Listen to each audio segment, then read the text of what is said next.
سیدنا مولا علی شیر خدا سے آپ کو جو مرتبہ اور مقام ملا ہے، آپ علم کا باب ہے، یہ کس وجہ سے ملا ہے؟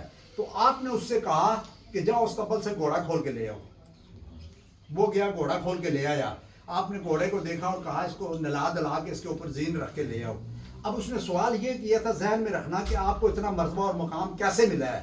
تو آپ نے کہا استقبل سے گھوڑا کھول لاؤ. گھوڑا کھول کے لایا تو آپ نے دیکھا کہا اس کو نلا دلا کے زین رکھ کے لے آؤ. وہ گیا نلا دلا کے زین رکھ کے لے آیا. آپ نے گھوڑے کو دیکھا سیدنا مولا علی شیر خدا نے، اور اس سے کہا کہ زین اتار کے اندر رکھ دو، گھوڑے کو استقبل میں باندھ دو. تو وہ کہنے لگا یا حضرت آپ نے اگر کہیں جانا نہیں تھا تو میں نے یہ 3-4 گھنٹے اتنی محنت کی ہے تو مطلب نہ کرتا نا. آپ نے کہا تیرے اور میرے میں یہی فرق ہے، تو بول پڑا ہے ہم بولتے نہیں.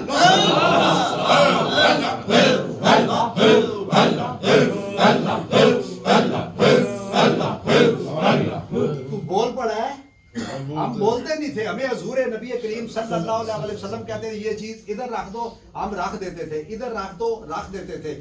ادھر رکھ دو رکھ دیتے تھے. ہم نے کبھی پوچھا نہیں ہے. ہم نے کبھی پوچھا نہیں ہے. ایک یہودی نے ایک دفعہ مسلمان سے کہا نا اپنے نبی کی ایک بات بتاؤ. تو اس مسلمان نے یہودی سے کہا ہمارے نبی کا فرمان ہے کہ پانی جب بھی پیو پانی دیکھ کر پیو. وہ یہودی گھر چلا گیا، سو گیا. رات کو پیاس لگی، اندھیرا تھا. اپنی زوجہ سے کہا کہ پانی لے آؤ. وہ اٹھی برتن اٹھایا پانی لے کے آ گئی. اب جب وہ پانی پینے لگا اندھیرا تھا، اسے خیال آیا کہ مسلمان نے مجھے اپنے نبی کی ایک بات بتائی ہے، ایک بات بتائی ہے. تو میں دیکھوں تو صحیح اس نبی کی بات میں حکمت کیا ہے کہ آج ساری دنیا ان کی گرویدہ ہے، ان کا کلمہ پڑھتی ہے، ان کے بتائے ہوئے راستے پہ چلتی ہے اور ان کا ذکر اور اذکار کرتی ہے. تو دوستان محترم اس یہودی نے لائٹ جلا کے، کیونکہ اندھیرا تھا، اندھیرے میں اس نے برتن اٹھایا نا اس کی زوجہ نے، تو وہ اس نے لائٹ جلا کے جب دیکھا تو پانی کے اندر بچھو تیر رہا تھا. پانی کے اندر کالا سا بچھو تیر رہا تھا. اس وقت اس یہودی نے ایک تاریخی جملہ کہا. اس نے کہا جس نبی کی ایک بات پر عمل کرنے سے مجھے نئی زندگی ملی، میں اگر اس نبی کی اور باتوں پر عمل کروں میں تو کبھی مر ہی نہیں سکتا. میں تو کبھی، کیونکہ سیدنا مولا علی شیر خدا رضی اللہ تعالیٰ نا آپ کا ایک قول ہے، آپ کا ایک قول ہے. آپ نے کہا نا کہ اولاد کے لیے بہتر دنیا چھوڑنے سے بہتر ہے. بڑے غور سے سننا، اولاد کے لیے بہتر دنیا چھوڑنے سے بہتر ہے کہ دنیا کے لیے بہترین اولاد چھوڑ کے جاؤ. دنیا کے لیے بہترین اولاد چھوڑ کے جاؤ. اور میں کئی بار سوچتا ہوں علامہ اقبال کے ماں باپ ایک اقبال چھوڑ گئے، قیامت خود بھی سرخرو اقبال بھی سرخرو. بابا فرید کے ماں باپ ایک بابا فرید چھوڑ گئے. داتا صاحب کے ماں باپ ایک داتا صاحب. میری بات سمجھ رہے ہیں نا کہ ان کے دنیا کے لیے بہترین اولاد چھوڑ کے جاؤ. اور آخری ایک واقعہ کہ ایک دفعہ سیدنا مولا علی شیر خدا رضی اللہ تعالیٰ نے، کیونکہ دین کا سلام کا ایک اصول ہے، یہ جو ہم سلام کرتے ہیں نا، جو آدمی چل رہا ہو نا تو وہ بیٹھے ہوئے کو سلام کرے، اور جو سواری پہ آ رہا ہو نا وہ چلتے ہوئے کو سلام کرے. یہ ایک طریقہ ہے اسلام کا، میں بتا رہا ہوں، ٹھیک ہے نا. تو سیدنا مولا علی شیر خدا رضی اللہ تعالیٰ نے ہر ایک کو پہلے سلام کرتے تھے، ہر ایک کو پہلے سلام کرتے تھے. تو ایک دفعہ آئے سیدنا صدیق اکبر رضی اللہ تعالیٰ عنہ کے پاس، آپ بیٹھے ہوئے تھے سیدنا صدیق اکبر رضی اللہ تعالیٰ عنہ. سیدنا مولا علی شیر خدا رضی اللہ، آپ نے سلام نہیں کیا، آگے پاس کھڑے ہو گئے.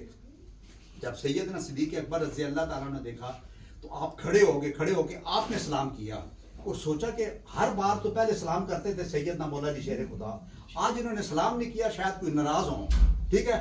تو سیدنا صدیق اکبر رضی اللہ تعالیٰ نے ملے. بعد میں جا کے حضور نبی کریم صلی اللہ علیہ وسلم سے کہا کہ یا رسول اللہ آج علی نے مجھے سلام نہیں کیا، کوئی ناراض تو نہیں ہے میرے سے پہلے سلام کرتے تھے. تو سرکار نے حضرت علی کو بلا لیا. جب مولا علی شیر خدا آ گئے تو سرکار نے پوچھا کہ سیدنا صدیق اکبر بتا رہے ہیں کہ آج تم نے سلام نہیں کیا. اب جملہ سننے والا ہے دوستان محترم. سیدنا مولا علی شیر خدا رضی اللہ تعالیٰ آپ نے فرمایا میں نے رات کو ایک خواب دیکھا ہے، خواب کے اندر جنت کے اندر ایک بڑا خوبصورت محل ہے. تو میں نے فرشتوں سے پوچھا یہ کس کا ہے؟ انہوں نے کہا یہ کسی کا نہیں ہے، یہ اللہ تعالیٰ نے کہا آج جو صبح پہلے جس کو سلام کرے گا یہ محل اس کو دوں گا. میں نے اسی وقت سوچا کہ آج صدیق اکبر مجھے سلام کرے اور یہ محل اس کو ملے. سبحان اللہ، نعرہ تکبیر، نعرہ رسالت، نعرہ حیدری، ہمارے عالیہ مہری شریف، ہمارے عالیہ وادی عزیز شریف، جیوے مرشد جیوے، جیوے مرشد جیوے.